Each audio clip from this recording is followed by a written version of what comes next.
Next question is from another fellow YouTuber. That's Keep Trekking. That's Jay and Phil. Hi Jay and Phil. I've given Keep Trekking a shout out before now, but I will put the link to their channel in the description below this video again. So Jay asks, "Hey up Patrick, congrats on 30 years, wow amazing. How did you start your adventures and what made you take it up? Thanks Jay." Well, I always wanted to make films in some capacity, and this started from a very young age really, but it was when I went on a video production course in Bristol in 1988 to kick things off really. This video production course was a 2-day course, and we were a group of about 6 or 7 people. And we actually went out filming in Bristol City Centre one day, and we had this huge camera, and it had a separate VCR that took pneumatic tapes. They were massive tapes on a big tripod, really heavy equipment I remember. And day 2, I remember that we were shown how to edit the footage that we shot. And we were actually in this huge video editing suite. It was so massive at the time, I remember. But one of the guys I met on that course, he ended up helping me make my very first film later that year. And that was a film that I called Escape into Tranquility. That was 5 years before I started the Solitary Rambler series. But anyway, in 1993, I was house sharing with a couple of friends, and they were the ones that were part of the group who took part in my very first Solitary Rambler films. So there's really a lot more information if you look on my Solitary Rambler website. So if you go onto my Solitary Rambler website, if you click on my background, there's more information that's in my background that tells you a lot more about how it all started and more information from there really. So do check that out. Anyway, thanks for your question Jay. Keep trekking, trek on. Next question comes from David Keel. Hi David. Now one of the questions that David asked is there a place you have made a film that you would really like to return to? Oh yes, I can think of a couple of places that spring to mind straight away. Pembrokeshire and the Ellen Valley. I'd love to go back to both those places and make more films in my current style of filmmaking. But again, it's down to that old thing of time and cost again. But if and when I can, I will certainly be back to those places to make films. Thanks for your question, David. Next question comes from that guy from SETI Alpha 5. Hi there. So he asks, congrats on 30 years, sir. Is there anywhere in the peaks that you haven't explored? Well, yes, I mean, I'd like to think that I've been to most of the Peak District by now, but there are small pockets I've not explored. And I'm really thinking of the bleaker parts in the Dark Peak. Some of those places where you park your car and it involves a lot more walking to reach those places. So there are still parts of Kinder Scout I've still not been to. Places on the northeastern edge I've not been to. I've not really explored a lot of Howden Moors. So yeah, it's those bleaker spots I've not been to really. Whether I'll get to some of those places, I don't know, but as I say, I like to think that I've visited most of the Peak District by now, so thanks for your question. Next question comes from Paul Stroll and Sky Watching. Hi Paul. Now he says, I would like to know your favourite types of music, bands, as we are the same age. I grew up with punk rock and still love it today, though I still indulge in 70s folk. Well, top bands, Pink Floyd, they've been my favourite for most of my life, and the Stranglers, but my musical taste is very varied really. Most of my favourite bands fall under what we used to call heavy metal, not the heavy metal that you get today. So really I call it rock now. So bands like AC/DC, Motorhead, Deep Purple, Iron Maiden, Led Zeppelin, Black Sabbath, Lynyrd Skynyrd. But I also like country rock as well. I mean, I love the Eagles, Poco, I like America, I like Crosby, Stills and Nash. But I like jazz too, I love jazz. Jazz is a very wide area of music, so different types of jazz, but yeah, I love it. So lots of music really, but yeah, Pink Floyd and the Stranglers I think would be the first two that I would say are my top bands. Thanks for your question. Next question comes from Wayne Allen. Hi Wayne. Now Wayne asks, what's the most challenging walk you've done? Well done on some great videos. Educational, entertaining and enlightening. Well, thanks for that, Wayne. Well, I think if you're asking me about the most challenging walk I've done, I think I've got to talk about a walk that's nothing to do with filmmaking here. So, the most challenging walk I've done would definitely be Offa's Dyke Path National Trail. I did that in 1990. It was hard, and I think if I was to do it now I'd struggle. I'd have to do a lot of training beforehand, but it was a wonderful walk.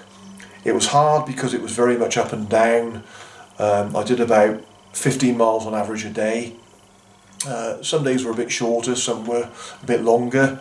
So it was tough. Did it over 12 days, but it was fantastic. The best walk I ever did. And I've got very happy memories of it. Thanks for your question, Wayne.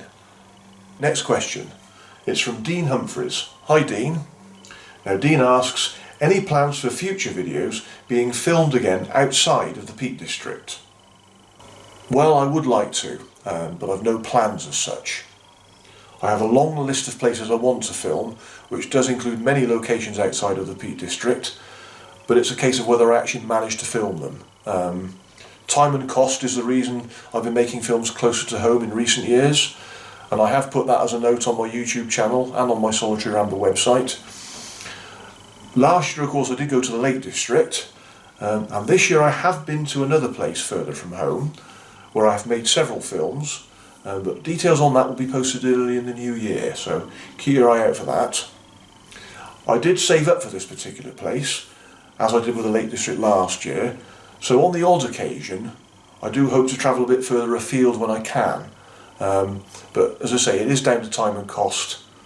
But with regards to my future plans, I never reveal my future plans, so I like to keep a bit of mystery there. Anyway, thanks Dean for your question. Next question is from Dan White. Hi Dan. Now Dan asks, what's 5 places in England, UK, you'd like to go to that you haven't already been to? Well, this was something else I had to think of actually, because even though I've said before now that I've been to most of the UK, I haven't really.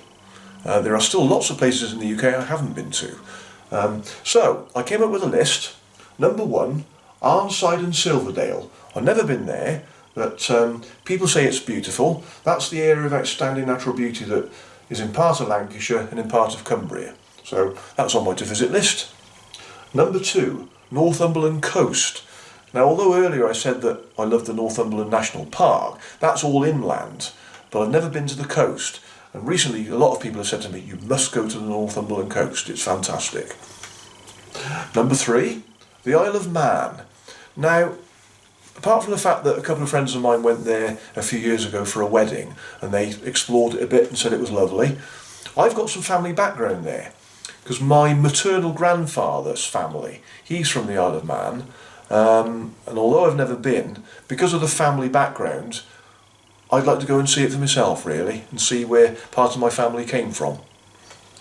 Anyway, number 4, Scotland. I mean, there are too many places in Scotland. As I say, I've been to lots of parts of Scotland before now, but I've never been to the west coast, like places like Oban. I've not been to a lot of the Scottish Isles. There are too many places in Scotland to mention, but again, wherever in Scotland I've not been to, I'd like to go to. And number 5, part of the Shropshire Hills. Now, I've been to Shropshire before now, but I've never been to the Long Mynd. Now, I hear that's lovely, so the Long Mynd in Shropshire, number 5. Thanks for your question. Next question comes from Anna Collier. Hi Anna. She says, hello Patrick, great idea for you to do a Q&A. Because I studied counselling, I like that you speak your mind on life's trials, etc. I feel that you need to get things off your chest and that you feel better instead of staying silent and bottling things up. Is it therapeutic to you? Yes, I think speaking my mind in my films has been therapeutic, and that's due to the fact that I can't open up like that in person with people. So as I'm just talking to a camera and there's no one else around, I can say whatever I like, so I suppose it does get it off my chest.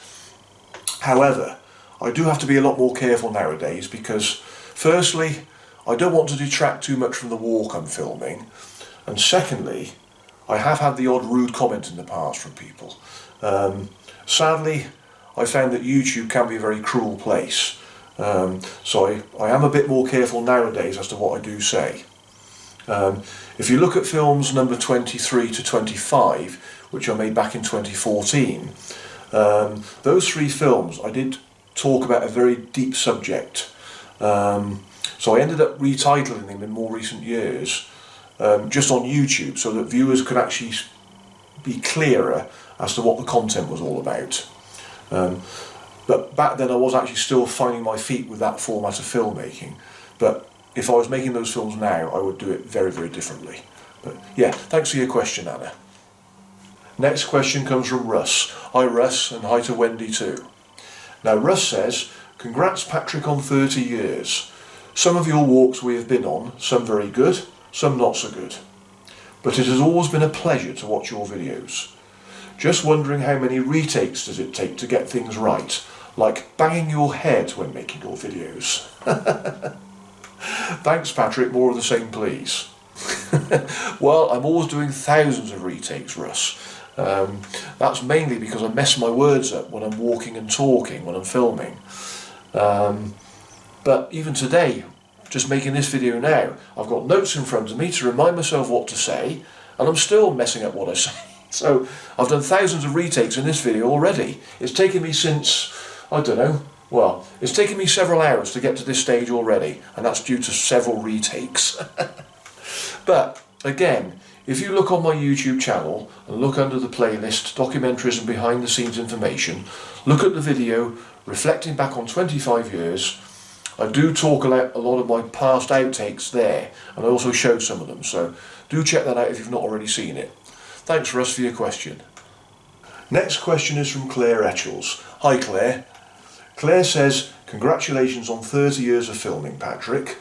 Most of my questions have been asked already, but have you ever considered doing an outtakes or behind the scenes of the walk video? Thanks for your excellent channel. I look forward to getting the notification each time a new one is released. Well, thanks for that, Claire. Now, if you look at the Reflecting Back on 25 Years video that I've mentioned previously, this gives a little bit of background as to how my films are made, and of course it does also feature some of my past outtakes. But I also talked a little bit about a typical day's filming in a couple of my Hartington films I made back in 2021. And they're film numbers 156 and 157. So do check those out if you've not seen them. Thanks Claire for your question. Next question comes from Aki1970. Hello Aki. Have you been approached for book reading with your smooth velvet voice? Very dreamy. Well, Aki, I'm afraid I've not been approached for book reading. But thank you for the thought. Thanks for your question, Aki. Next question comes from Keith Sykes Home. Hi Keith. Keith says, hi Patrick. Fantastic achievement on your channel. I love watching your videos and I find you to be very engaging and open. Apart from the actual video, I enjoy your music as it fits the images well. I wondered what DAW you use and how you go about writing. I'm also a muso and write and record my own songs, music, but want to shift more towards video music. Keep up the great work. Regards from Melbourne, Australia. Well, I assume by DAW you mean Digital Audio Workstation. I use Mixpad, which is part of NCH software. It's nothing fancy, but it's good enough for me, as it enables me to record tracks directly from my Yamaha keyboard onto my computer, so I can create as many tracks as I like. It's brilliant. So yeah, thanks for your question, Keith. And we're on to the last question now. This is from Sophia Angelica. Hi Sophia. She says, hi Patrick, discovered your channel last week and have been enjoying all your films very much. Would you, or have you ever done any walks in Northern Ireland? Thank you, Sophia. I've not been to Northern Ireland, and at the moment I've no plans to, but who knows, one day in the future maybe. I did once visit what was Southern Ireland, and that was back in 1991. When I was living in Bristol at the time, I flew from Bristol to Dublin, spent a few days in Dublin, and that year it was the European City of Culture. From Dublin, I travelled over to the west coast of Ireland and stayed in a place called Oranmore, just outside Galway City. And whilst I was staying there, I hired a push bike for a couple of days. So I rode on a bike and explored Galway City and some of the west coast, and it was lovely. But another day, I had a coach trip And I went on a coach trip which took me around the Connemara, and I thought Connemara was fantastic, really beautiful part of Southern Ireland.